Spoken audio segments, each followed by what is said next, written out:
چلو اعوذ باللہ من الشیطان الرجیم بسم اللہ الرحمن الرحیم.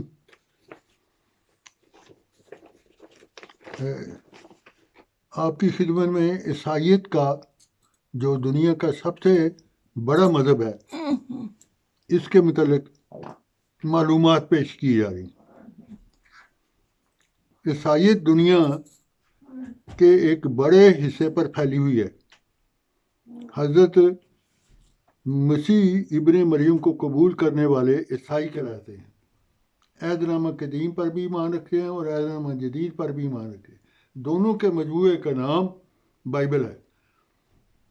لیکن بائبل کے مطالعہ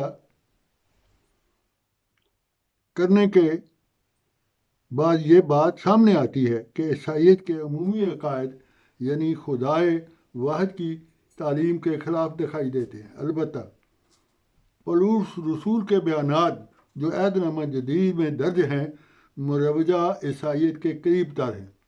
گویا موجودہ عیسائیت پولس رسول کی مرہون منت ہے، جبکہ عیسیٰ علیہ السلام پر ابتدا میں ایمان لانے والے موحدین تھے، توحید پر قائم تھے. گویا موجودہ عیسائیت پولس رسول کی مرہون منت ہے، جبکہ حضرت عیسیٰ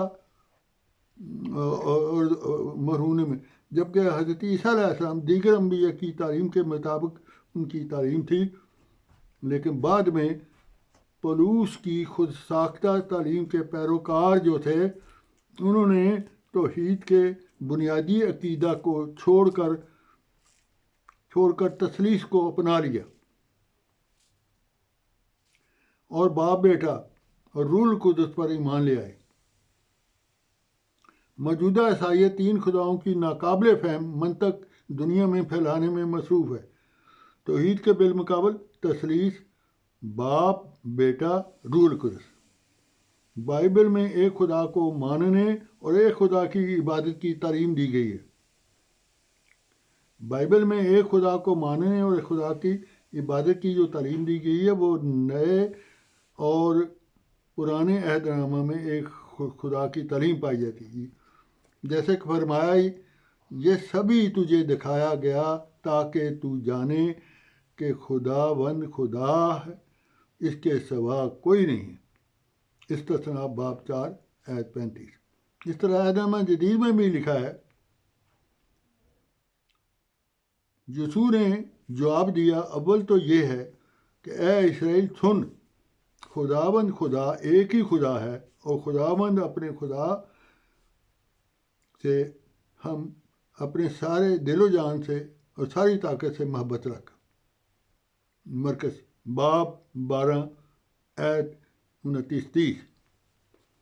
الغرض بائبل میں ایک خدا کو ماننے اور اس کی عبادت کی بات کی گئی، جبکہ پولس رسول بائبل کے اس عقیدہ کے بالکل برعکس لوگوں کے سامنے تین خداؤں کا تصور پیش کرتے ہیں.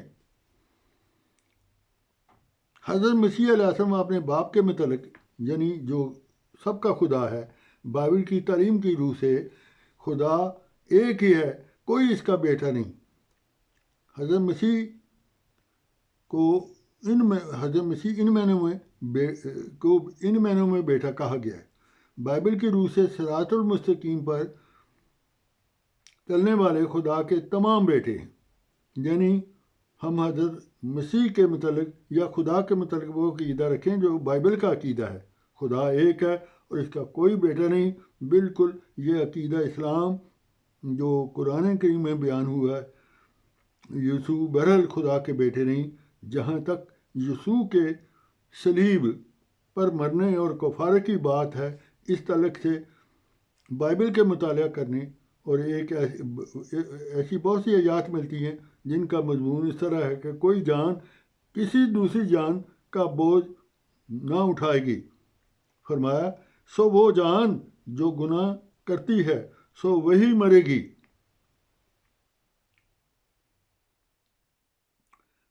بیٹا باپ کی بدکاری کا بوجھ نہیں اٹھائے گا اور نہ باپ بیٹے کی بدکاری کا بوجھ.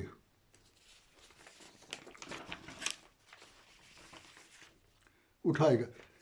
صادق کی صداقت اسی پر ہوگی اور شریر کی شرارت اسی پر پڑے گی۔ حزقیل الباب 18 آیت 20۔ بائبل کی یہ بات نہایت درجہ عدل اور انصاف پر مبنی ہے۔ یہی اصول اور قانون قرآن مجید میں بیان ہوا ہے کہ جو گناہ کرے سزا اسی کو ملے گی۔ گویا قرآن کریم کی تعلیم بیان کردہ، قرآن کریم میں بھی بائبل کی تعلیم بیان کی گئی ہے، یعنی ہر نفس جو کماتا ہے اس کا وبال اسی کو پڑتا ہے۔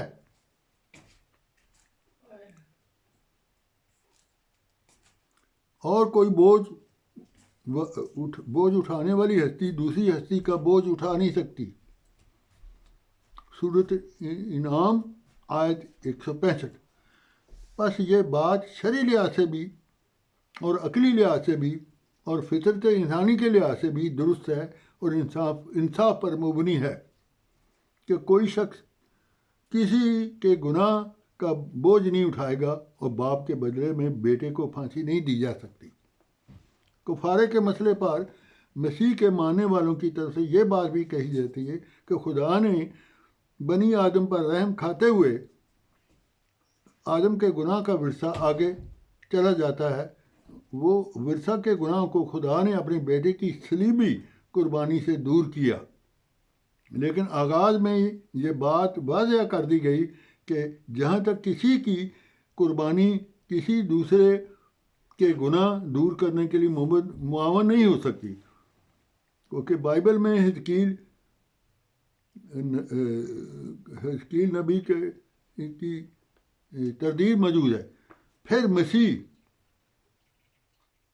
کو صلیب دیا جانا قربانی ہے یا نہیں؟ سب سے اول بات تو یہ ہے کہ صلیب پر مرنے والے کو بائبل کیا کہتی ہے۔ بائبل کے قول کے مطابق صلیب پر مر جانے والا لعنتی ہوئے۔ بس جو شخص لعنتی ہو وہ دوسروں کو کیوں کر لعنت سے چھڑا سکتا ہے؟ یہ الگ بات ہے کہ کہنے والوں کے مطابق مسیح صلیب پر مرے ہیں یا نہیں مرے۔ پہلے تو یہ فیصلہ ہونا چاہیے، اس فیصلے کے بنیاد ہے یہ فیصلہ کہ صلیب کی مسیح کی وفات صلیب پر ہوئی ہے یا نہیں۔ قربانی کے بعد میں سوال ہو گیا، لیکن مسیح پر ایمان لانے والے جو اس کی صلیبی موت کے قائل ہیں وہ مسیح کی صلیبی موت کو قربانی خیال کرتے ہیں اور کہتے ہیں کہ مسیح کی یہی تو قربانی ہے جو نسل آدم میں آنے والے ورثہ کے گناہ کو بنی آدم کو چھڑانے کے لیے خاطر کی گئی۔ یسوع کی طرف سے یہی قربانی کو وہ پیش کرتے ہیں، لیکن قربانی کے لیے رضامندی بھی ضروری ہے۔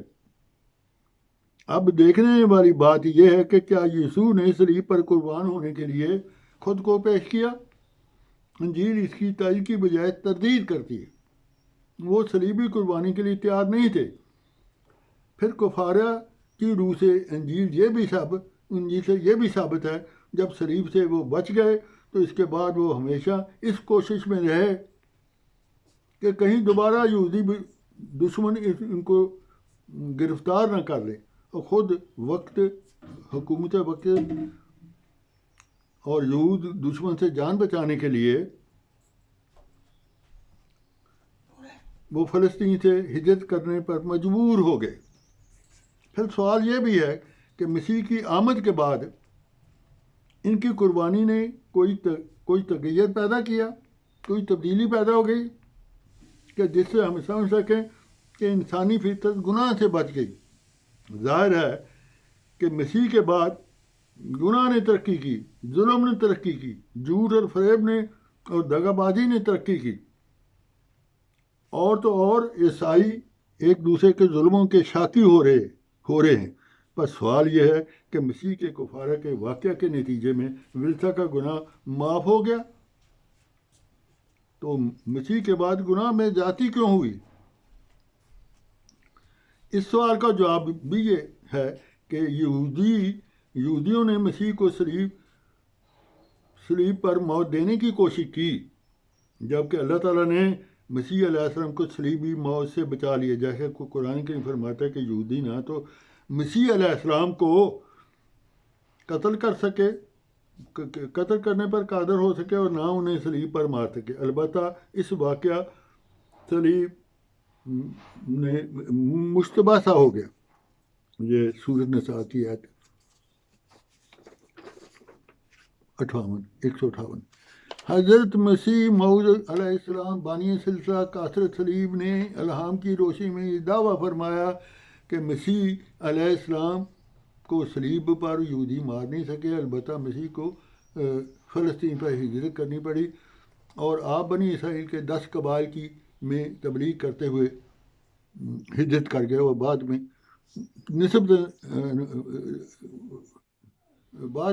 نسبتاً صحت یاب ہو کر مشرق کی طرف ہجرت کر گئے مسیح ہندوستان۔ حضرت مسیح موعود علیہ السلام نے توحید خالص کی جو تعلیم اپنے حواریوں کو دی تھی، ان کی فلسطین سے ہجرت کے بعد پولس رسول نے ان کی تعلیم کے خلاف عیسائی مذہب کو بدل کر رکھ دیا۔ چنانچہ پولس رسول نے غیر قوموں میں اپنے مرید بڑھانے کی دوڑ میں مصروف ہو گئے۔ پولس رسول نے مسیح علیہ السلام کی تعلیم کے برخلاف لوگوں میں